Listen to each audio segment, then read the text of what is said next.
Good morning and welcome to this week's edition of the Maine State Chamber Week Ahead.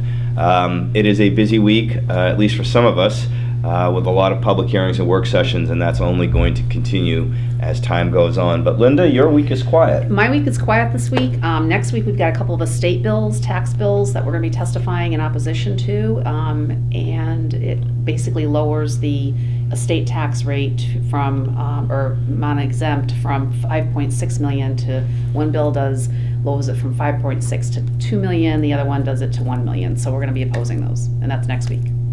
That's it. For me, this week, I have mandatory paid sick leave this morning, LD 369. It's the Labor and Housing Committee. It's expected to be a long day with a lot of public testimony. They do have work sessions planned in the afternoon for bills dealing with pay equity. Whether they get to those or not, I'm not sure.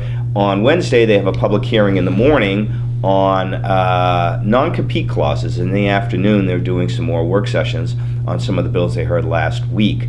So it's busy. This morning, I'm testifying in support of a bill that would establish regional leadership academies. This is the third time that the Education Committee has heard this bill. The previous governor vetoed it in the past. Later on in this week are work sessions on bills that would move teacher retirement back to the state. Also this week, there's a briefing from the Education Commissioner and the Education Committee, and State of the Judiciary is on Wednesday. Ooh, that sounds exciting.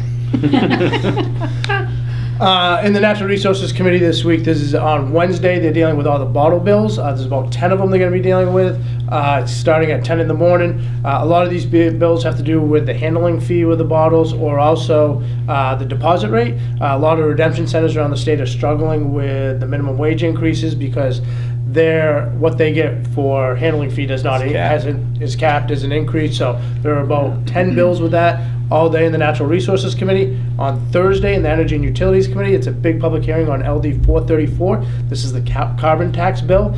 What this bill would do is it would establish a carbon tax, first in the nation here in Maine. It would be $5, start at $5 a ton, go up to $40 a ton. To kind of translate into actual real dollars, what does that mean? It's about a nickel per gallon on liquid fuels here in the state of Maine, also on natural gas. So it does impact our large industrial consumers here in the state of Maine of energy, but also impacts anyone that uses liquid fuels in their business, which are a lot of businesses, transportation costs and things of that nature. When you go up to $40 per ton, that's 40 cents a gallon. So the impact is significant. We all want to deal with climate change here in the state of Maine and doing it properly, but the cost associated with this bill a little too much for us. And first in the nation legislation, we're always a little skeptical about it. So busy week in the Energy and Utilities Committee and in the Natural Resources Committee. So I'll give it back to you. And looking ahead, next week, in my world, will be a very busy week. The Labor Committee will be doing 2 days worth of public hearings on solely workers' comp bills. There are about 25 or so, 24 titles on our workers' comp system. They've printed about half of them, and so they plan to do hearings on the 4th and the 6th. Some of those bills would reintegrate 1980s workers' comp law back into our statute and bring with them cost. We are obviously concerned. First of all, our system and our reforms that were put in place 25 plus years ago are working well, but we're still considered a high-cost state. We're still ahead of the national average in terms of our comp costs, and these bills would just add to that level of cost, and that's on top of everything else that's out there for the business community, including the paid sick leave bill today. So we'll be there opposing those bills next week, and we'll tell you a little bit more about it then. But in the meantime, thank you for joining us, and we'll talk to you next week.